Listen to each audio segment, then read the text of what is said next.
So often in short game Saturdays we get asked so many questions. So we thought, why not do a Q&A? Let's do it. And let's do it now. But I'll better not throw the ball now.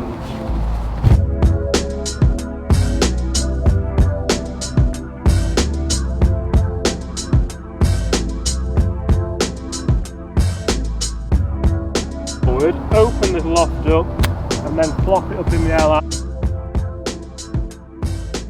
Hi everyone, James Robinson here. Guys, first things first, I'd like to warmly welcome Chris back to the channel. How are you? Very good, yourself? Very good, thank you. Guys, welcome down to another episode of Short Game Saturdays. And you'll see in the title of this video, I asked people on social media yesterday, on Twitter, on Instagram, on the YouTube community tab, to ask us a few questions regarding short game. I can't believe some of the things you guys asked, by the way. That's where the title of the video came from. But, Chris, if they don't follow us on the old gram, correct? I think I'll just have a look, because then it gives you a chance to ask things like this, doesn't it? Shall we start there? I think what we'll do, we'll start with Instagram, being as I've just mentioned it there. Yes. And right, Chris, so we're just letting someone through on this hole because it's a wonderful picturesque hole and there's no wind here. So Josh Mobot asks how to get spin on the ball when on a downhill slope. So should we show him? Let's show him. Let's show him, because we've just picked a downhill slope, haven't we? Josh, we're going to show you. So Chris, this is kind of your area, isn't it? Your downhill slope. Obviously it's going to depend on a couple of things such as the lie. Yeah. But how would you get spin on this downhill slope? Are we going on here or in the rough? I mean, you're not going to try and get spin from the rough, would you? Now again, in the rough you're not going to be able to get much spin, but it's all dependent on, again, having a dry club face. Clean grooves obviously helps massively, but then making sure we've got the correct loft. Obviously what I see a lot of people on down slopes, they go to the most loft they can get. That then encourages the ball to slide up the face instead of grab, grip and spin.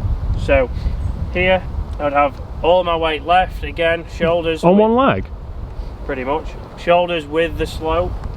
And then we'll have the club face slightly open, but the key is finishing down with the slope, and the only way we can do that is by having my shoulders level to the slope we're on. So if I was on the slope that James is on, it's more severe, so I would have more lean, but making sure this is correct will allow us then to obviously present the golf club with the right amount of loft where the ball can grip that face, have a little bit of spin, and then check on the way down to the hole. And I suppose a lot of this is expectancy as well. You're not expecting this to grab and stop absolutely dead, are you? Just a little bit of check to allow it to run out like a putt, maybe. Yeah, so if it was further away you might get a bit more spin, but again, round the greens without much speed we're not going to be able to generate as much spin. Show Josh's zipper.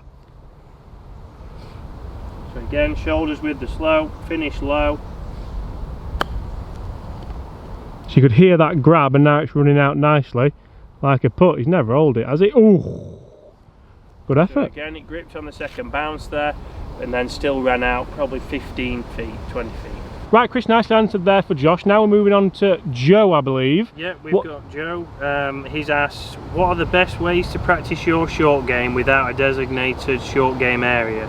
Both my club and local driving range don't have a chipping green at the minute, and wondered if there's any tips or alternatives. See, so luckily enough here we do have a chipping green just through those trees there, but if unfortunately your club doesn't have a short game area, doesn't have a driving range, I think you've almost got to try and make do with what you've got. I personally would choose a golf club on its facilities anyway. Yep. But a lot of people say practice on the golf course isn't allowed, so we're not going to say take a shag bag of balls out onto the third green and start chipping and putting. But I'm a massive fan, and this is how I grew up practicing. Take 2 balls out, 3 balls out, and just play different shots. So such as here, I've got 2 golf balls, and all I think about is how can I practice and use my time productively. I'm going to think about playing different shots. So the first shot I might play might be a low kind of bump and run shot, just bump it into the bank and let it release out. Then that's going to go in, is it? And then the second shot I might try and play a totally different shot. So I might play this a little bit more lofted, and to me that's a terrible strike, but that's actually a little bit better way of practicing than just dropping balls down and striking. What do you think? Yeah, so obviously go around the green on one hole. If you play late in the evenings, most of the time you'll be able to just drop a couple, play different lies, or like James says there, play the same lie but play it in 2 different ways, and then obviously you can start to see which one you're most consistent with, which one you feel more comfortable with, and what's going to give you the best result. So obviously just make sure that you're checking who's behind you. Check obviously you're not in people's way. And you'll be able to practice out there. I know obviously a lot of short game areas are closed because of COVID and they're still not open and they don't know what to do. So drop a ball around the green, make sure there's no one behind you, and you can practice out here. Right, Chris, we'll go with one more from the gram. Is it okay to putt from a bunker? No, we'll leave that one. We'll dodge that one. Mo, short game, you going to forward these to Chris, lol. Well, yeah, we do them together. Sid, I really struggle with 60 yards and in. Any tips? Sid, that's a great question, and that's the one we're going to answer now. So Chris, 60 yards in, that could be absolutely anything, couldn't it? So what would you kind of prescribe to him there? That sounds like to me there's some kind of problem with maybe setup or something that maybe he could deal with. Correct, yeah. So most of the times what I see from amateurs is the stance gets a little bit too wide, ball position stays back, and they're trying to drive the club, get that ball going in low, and they don't know how. And obviously from there they don't know what kind of speed they're using, they don't know what loft to use, so each time it goes a different distance. So what I want you to do is pick a club, get your stance a lot narrower. So if we was chipping we would go probably a club's width apart, but if we're pitching, what I want to do is get it slightly wider, but I'm not going to a full stance, because what I see from there is people start to move off, the low point starts to change, they start to misstrike it, and they don't know what to do. So narrower stance, from there we can make a better body rotation and we can have a lot more control on the club head, and then from there it's controlling your body speed. So obviously if I go back to here, I will let that club fall, that will give me probably 40 yards. If I now want 60 yards, I'm going to work that club a little bit further, let that fall, that's going to give me 30. So what I see is people will go to this distance and then straight through to a full back finish. Nearly went then. That has put me out, to be honest. And that's what I see. You'll fat that, it'll go 20 yards and then you're in the same predicament. So make sure that you're controlling your body speed. From a narrower stance we're able to turn better, rotate through to our finish, and we're going to be able to flight those a little bit lower and get them closer. Let's play Sid a nice chip from 20 yards. Oh.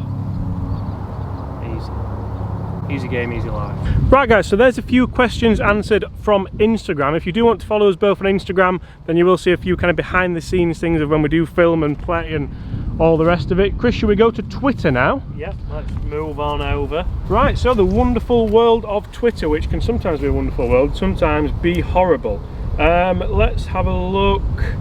When do you decide if it's better to use a chip and run rather than a flop to the pin? I always take my 60 at the side of the green, get it in the air, but looking to incorporate a bump and run. John Dawson, you are a man after my own heart. Chris, when do you decide? In fact, shall I answer this? Because I can. John Dawson, throw your 60 in the bin. No, you don't need to throw it in the bin. But John, I'm going to answer this for you because I'm sort of learning as well. This will be a load of rubbish. And there was an aspect in the match we've just played, wasn't there, where I used 60 and shouldn't have used 60. So generally here, my logic is it's downhill, I'll try and get it to land soft, I'll try and use a 60 and I'll try and just play a nice kind of shot there. That can work. It's not always going to work, and it's definitely not the percentage shot. Oh, that nearly went in. But generally, the rule has to be, is there anything in your way? Is there an obstacle? Is there something you have to try and get it airborne for? Are you short-sided? Is the lie taking loft off you? Here we're on an upslope, so it's actually providing more loft, so you definitely don't need the 60. You may go to a 50, you may go to a pitching wedge, and from there the shot is just a little bump and run, and then it'll run out, get it running as quickly as you can. That wasn't rubbish, was it? Actually, you're nodding there. So James made some valid points there, but what I want you to do is imagine that if you was throwing a ball, so if I gave you a ball to throw to that hole from here, the percentage play, this is actually a ball. Can I say that the high shot went closer as well, but John, don't listen. John, James knows nothing. So, if I was going to throw this ball and I gave you it and you stood here, I wouldn't expect you to stand here and think, all right, I'm going to throw it up into the air because that's the easiest. No, the obviously easiest way for us to throw that ball will be to get that ball landing early, rolling out and down towards the flag. So from there I'll be able to judge what kind of club's going to give me that trajectory, and that's how I want you to think around the greens. Even if you're further afield, even if you're 20-30 yards, right, how would I throw this the most productively? From there you can pick the club and you'll know when to use a bump and run. and hopefully to never use a 60 again. That was actually quite good, I'll give you that. Right, next question from Twitter. John, that was a great question. John, thank you very much. Rich Diaz, lefty SoCal golfer. Rich has lessons with both of us actually, so his handicap's flying down as well. Cruising flying down. Why does Chris Dennis hate the lob wedge so much? Childhood trauma. Probably similar to what we've just said, really. Just yeah, very similar. People like me use it in the wrong scenario, don't they? It was made, and obviously there's 64-degree wedges, and people think, well, if that's going to be easier, but it's not. Obviously it's very hard to control your low point, it's hard to control the loft, and as a result it's hard to generate the right flight and right amount of spin. So what I see is, again, on tour a lot of people have a 60, but it's very rarely used. It might be in a pot bunker. They can get a lot more spin from the 56. You can open and close your 56. Again, opening that will give us a little bit of bounce, and then we can really be positive into those shots. With a 60, when we open it, what I see most of the times is the ball goes here and the chipping again. Jamie Club Deck Loyal 86 says, any idea how to stop thinking I've missed a short put before I've even got up to it? That's a good question. What was the question here? Right, so moving on to the green now, Chris, but we're still on Twitter, the wonderful world of Twitter. Yeah. Jamie asks, any idea how to stop thinking I've missed a short put before I've even hit it? Always in my head that I'm going to miss. I'd honestly rather put from 10 feet than 5 feet. To me, I feel like that's a little bit of maybe a routine issue. If the routine's right, if you know what you're doing, so say if I've got, this is about 5 feet, would you say? There's no way I'd rather have that than double the distance, because your chance of making it is, it's got to be 30-20% more of making it. Yep, you'd think. So for me, I'm going to make sure that I've got the routine. I'm going to make sure that I know how I read the putt. So for me, I'm going to aim point read this 5-footer. To me, that feels like a 1. From there, I'll step back. This is me talking through my routine. From there, I'll step back. I'll give it the 1, so I know where to aim. I'll line the ball up exactly where it wants to be. Then I'll come behind it and I'll check with the putter shaft that it's exactly where I want the ball to be lined up. From there, I'll take a step in. I'll have a couple of practice strokes just to make sure I feel like I've got the distance control right, and from there I'll pull the trigger and just roll the ball into the hole like that. Now from 10 feet, obviously the variables change more, Chris. The ball can move more, the pace has to be better. Very, very difficult. What would you say to that? I think a lot of that has to be down to how's your routine? Yeah, so very much routines, and what I want you to think about is, yes, the percentage make is a lot higher from closer, and we need to start thinking positively. If your process and your routine, like James says, is consistent, we know we're lining the ball up, we know where we're aiming, and we know where we're trying to start that. As a result, you can give yourself feedback, then from that feedback you can decide what you're doing wrong. It's going to be a little bit of a mental block, but if your routine's good and you can see, does the ball roll correctly, you can do some tick boxes and figure out why you're missing. From further afield, something that you might want to think about is, instead of looking down at the putter and being worried from there, the same on your 5-footers to be honest, you can look at the hole and start to visualise how that putt's going to break and how that's going to turn. And then from there, we keep the field for 8 seconds, so we need to be quite quickly onto the ball. We don't have time to think, we're in, we go. Great looking putter, that. And set. Just a little bit hard, but that will get you quicker into the ball, less time to think. If the ball's lined up and you've gone through your routine, it's going to be a lot quicker, less time to think negatively, and hopefully hold some more putts. So Dan Roach has actually asked us loads of questions. So we're going to answer a couple for Dan. Dan, thanks so much for your time in asking them. A lot of putting questions as well. First one, is it worth buying a putter with better alignment to help putting? Is getting fitted for putters important? But then he goes on a little bit in saying, where's another one Dan put in? How do you line a ball up? Best tip to get that on the target line. Now, for me, that says that Dan's maybe struggling a little bit with the visual aspect of putting. Is it worth getting one that's easier to align? Absolutely. If you struggle with visuals a little bit, find a putter that suits you. Even if you're brand loyal, there will be a putter out there that suits you. So I like the Scotty Cameron Newport range, but there's always the Phantom X range, there's always different ranges which you can go with. Regards to lining a ball up, I'm going to let you cover this, Chris, because you do it really, really well. So like James has just said there, a putter fitting, that's something that's going to help you with your aim. So you're going to get a putter that they will check that you're aiming square. It's one of Scotty Cameron's big things actually, isn't it? Yeah, so the main thing we're looking at is maybe different things on the back of the putter. So it might be the way the lines are cut, it might be different colours, and it's something that then becomes consistent, and you can start to see where you're aiming that, if that putter's right for you. Some won't be, although you might like, I mean, I like the look of a blade, but it doesn't suit me over the ball. I don't feel I can aim as good as with my fastback / flowback. One of the above. So Chris, Dan also asked not just about the putter alignment, but how to line the ball up as well. So just talk us through this. So obviously you've got different golf balls that come with different alignment aids on them. So you'll see we've got a Tour Speed here that we reviewed last week. Quite enjoyed it as well. Really like the, I keep calling hieroglyphics. I don't know if that's right or not, but the writing on there gives us a good visual of where to point that. It's got an arrow, so we can start to see if it's pointing in the direction we want. The problem I see with most amateurs is when they're picking a point, let's say we're on a longer putt, so let's say this is 10 feet, they're trying to pick a point here and line up to that. What I want you to do is draw an imaginary straight line all the way back. More a curve, that I think, but well, it wasn't my best. And then pick something straight in front of you. So a foot in front, you're going to be able to line that ball up better. Then what we're going to do is we're going to use the shaft.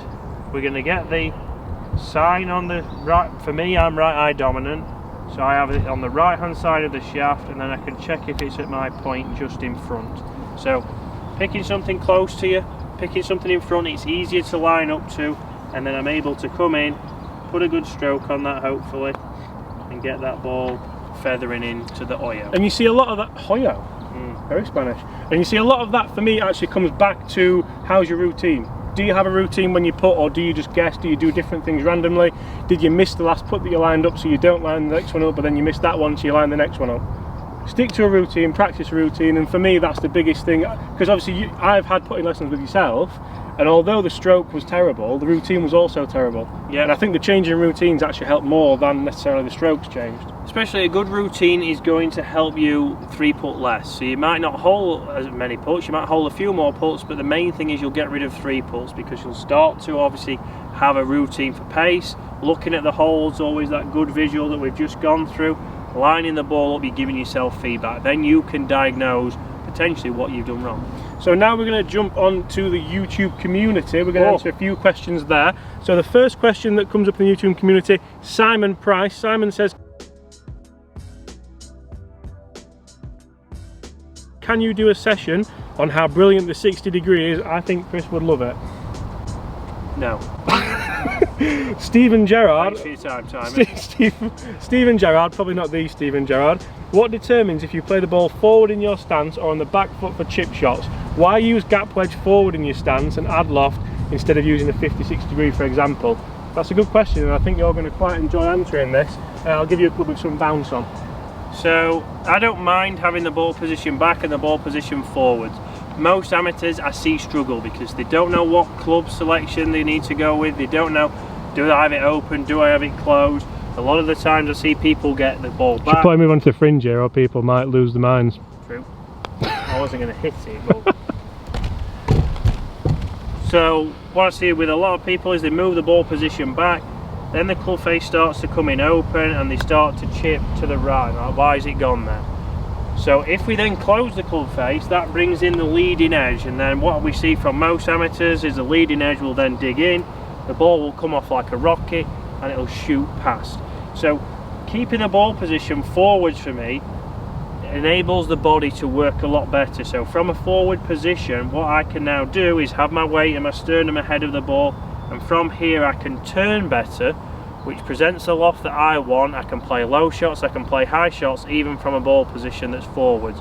We can change lofts, but we're also going to get that ball grip in the face better, because the body, if I go this angle, the body will be able to turn better. So that's still forward, I've just stood on a worm. The ball position is forward, but I can turn onto that ball and you'll see that it's still going to come in with less loft. As a result, it's going to be able to grip the face, come out low. That sounded incredible as well. Have a little bit of chat. Tom Jack, as you can see here, what hair gel does Chris use? I don't really know. L'Oreal. Do they have gel or is that shampoo? You don't even know what hair gel is now, do you? No, I'm past those days. Dylan O'Brien, are animal biscuits the best mid-game snack? I've answered that already. I've just said yeah. Yeah. But back onto the serious questions. We'll do 2 more serious questions, and we'll go with Steve Parsons says, when in a bunker around the green, do you always use the same club? I have the standard sandwich in my bag, but also have a 56 and a 60. What would you recommend to use? Totally depends. All depends on the shots you've got. So here we've got some different shots. We've got a plugged lie, we've got one that's sat up, and we're going to have one that's semi-plugged. Semi-plugged? Semi-plugged. Didn't know that was a thing, but... So what we need to do is think about what different lofts we'll need. For the plugged one, we're going to need as much loft as we can. We want to hit more down into that to get that coming up into the air. From the first one, I don't need to go straight to a 60, or you could use your sand wedge because the pin's relatively close. If we had a back pin, for example, here I could still use something like a 52. I could open a 52 up slightly and get that ball running a little bit more with the same action. You don't have to stay with the sandwich. Obviously you can use different clubs in here. It all depends on what you're trying to achieve. If you think if the pin's at the back and I still use my sand wedge, I'm going to have to make a longer swing, harder, there's a lot more things that can go wrong. If I change club, shorter motion, I can get that going more direct as opposed to up. So if I play one here, nice and open. Very nice. Brought it too good, too soft. Semi-plugged, I'm going to go slightly more closed with the club face, same action, so up to down. From there you'd be happy with that. Semi-plugged, we're not expecting to get within 6 feet. And then the plugged one here, just get it out. I'm going to go closed. I'm just trying to get that out. You can see that I have used the same club for those, but for the longer ones, the sand interaction is totally different as well as you work your way around there. So yep, so we've gone from shallow, steeper, and then straight up and down. Right, so Chris, one more. We're going to finish on the YouTube community tab, and guys, apologies if we didn't get a chance to read your video out. I'm really kind of obviously over the moon with how many people have asked questions. Yes, so thank you for very your time. Almost decent golf. This is probably the best question we've had actually. I've just come across it now. If you were to teach a beginner one short game shot to master before they could move on, what would it be? It would obviously be the 60-degree lob wedge, open the face, weight forward, open the loft up, and then flop it up in the air like that. Because unless you can do that, there's no point in doing anything, Chris, is there? On a side note, on this occasion, I am going to agree with James, which you may be surprised at. Very surprised. That yeah, if we can learn somebody how to play a flop shot, every other shot will become easier. Obviously that is the hardest shot to play around the greens. If we can get somebody to trust having a loft on the club face and being able to let that club release, then if we try and play any other shot, it should be easy. If I now close that club face down, I don't have to make as big a motion, so it's a lot easier to play, and we should be able to play all the different shots. We can play the flop, we can close it down, we can play every shot in golf. Try and learn yourself the flop shot. From there you should be able to play every shot. I've been Chris Dennis, he's been James Robinson. See you next week. See you tomorrow.